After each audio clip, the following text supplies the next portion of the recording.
அடுப்பில் ஒரு வானல் வச்சுருக்குறேங்க. எண்ணெய் ஒரு 3 ஸ்பூன் விட்டுருக்குறேங்க. கடுகு ஒரு 1/4 ஸ்பூன் அளவுக்கு சேர்த்துக்கலாங்க. நம்ம மாவு எவ்வளோ போடுறோமோ அந்த அளவுக்கு சேர்த்துக்கலாங்க. கடலைப்பருப்பு உளுத்தம்பருப்பு ஒரு 1/2 ஸ்பூன் அளவுக்கு சேர்த்துக்கிறேங்க.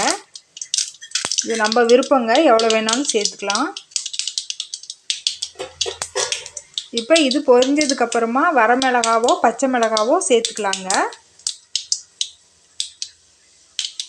பெரிய வெங்காயம் ஒரு வெங்காயம் தூளாக அரிஞ்சு வச்சுருக்குறேங்க.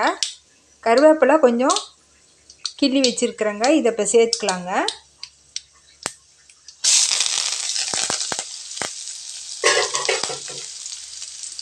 வெங்காயத்தை ஒரு வதக்கிட்டு ஆற வச்சுட்டு மாவில் எடுத்து கொட்டிக்கலாங்க.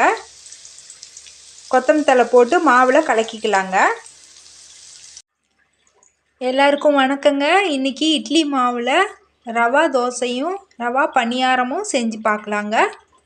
இது மாவு புளிச்சிடுச்சுன்னா கூட நம்ம ரவையை வறுத்துட்டு நம்ம இதில் சேர்த்து நம்ம அந்த மாதிரி சுட்டுக்கலாங்க. புளிப்பு தெரியாதுங்க. இப்போ நான் மாவு கொஞ்சம் எடுத்து வச்சுருக்கிறேங்க.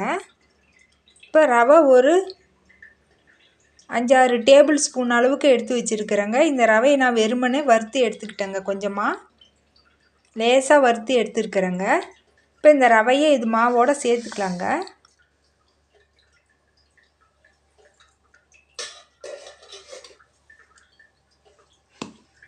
இப்போ இது நம்ம எவ்வளோ தண்ணி பதம் வேணுமோ அந்த அளவுக்கு தண்ணி ஊற்றி கலக்கிக்கலாங்க. கலக்கிட்டு உப்பு எவ்வளோ தேவையோ அந்த அளவுக்கு அரை உப்பு அளவுக்கு இதில் சேர்த்திக்கலாங்க.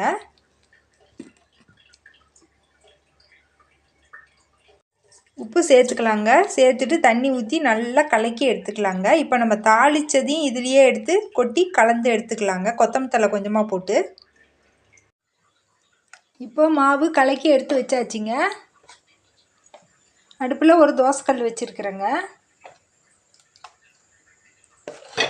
இப்போ மாவை நல்லா கலக்கி எடுத்துட்டு தோசை ஊற்றிக்கலாங்க.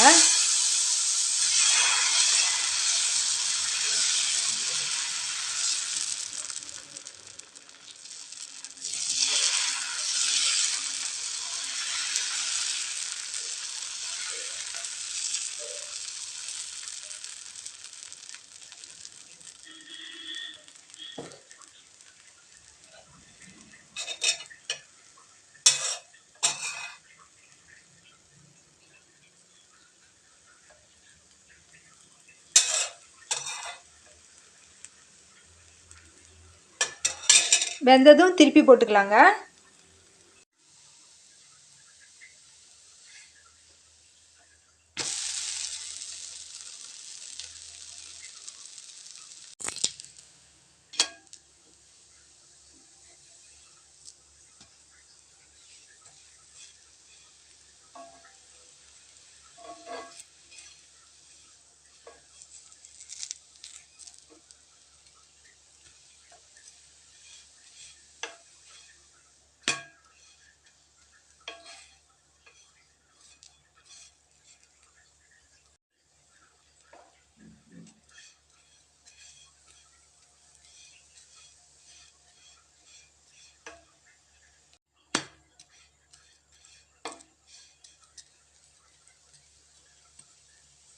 இப்போ ரவா தோசை தயாராகிடுச்சிங்க.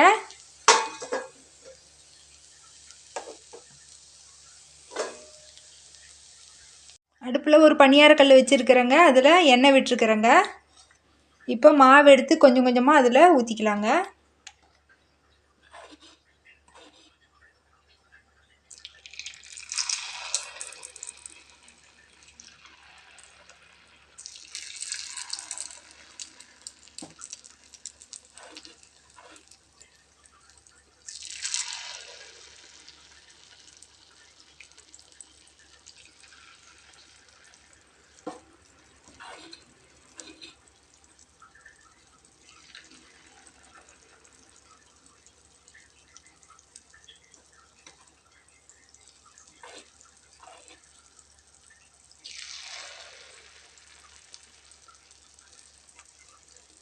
இது ஒரு 2 நிமிஷம் வேகட்டுங்க. திருப்பி போட்டுக்கலாம்.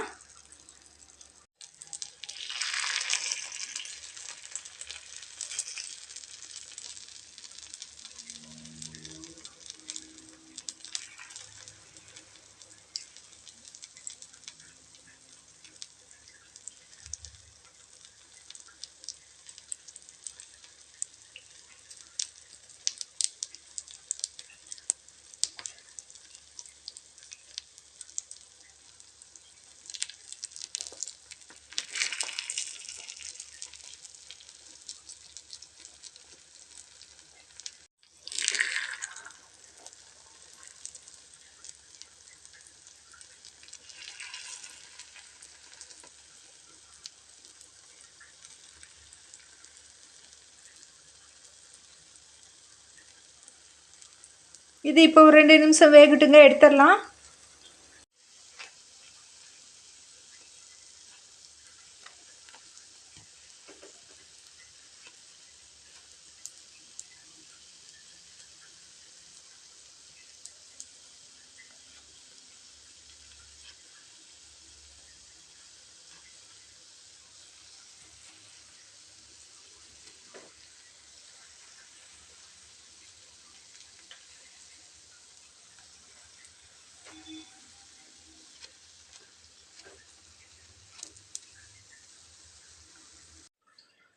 தேங்காய் சட்னிக்கு சின்ன தேங்காவாக ஒரு தேங்காய் எடுத்துருக்குறேங்க, எடுத்து கீறி வச்சுருக்குறேங்க.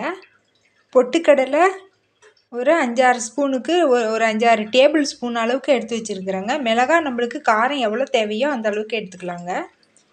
இப்போ பூண்டு ஒரு 4-5 பல் சேர்த்து உப்பு கொஞ்சம் சேர்த்துட்டு இதை நல்லா அரைச்சி எடுத்துக்கலாங்க கொரப்பாக தேங்காய் சட்னிக்கு.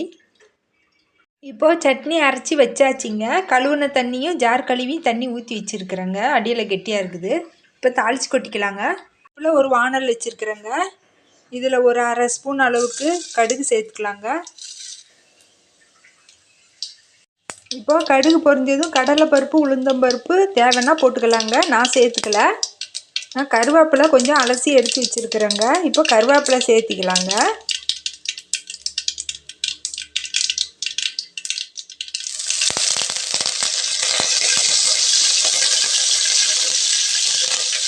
இப்போ கருவேப்பிலை பொரிஞ்சதும் சட்னியில் எடுத்து கொட்டிக்கலாங்க.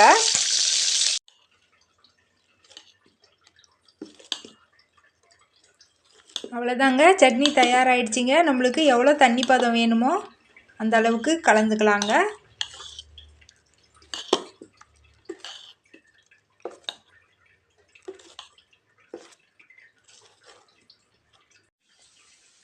அவ்வளோதாங்க, இட்லி மாவில் ரவா பணியாரமும் ரவா தோசையும் தயாராகிடுச்சிங்க. இதுக்கு இந்த சட்னியும் அருமையாக இருக்குங்க தொட்டு சாப்பிட்டாக்க. இந்த மாதிரி செஞ்சு பாருங்கள், நல்லா ருசியாக இருக்குங்க. இன்னொரு வீடியோவில் பார்க்கலாங்க. நன்றிங்க.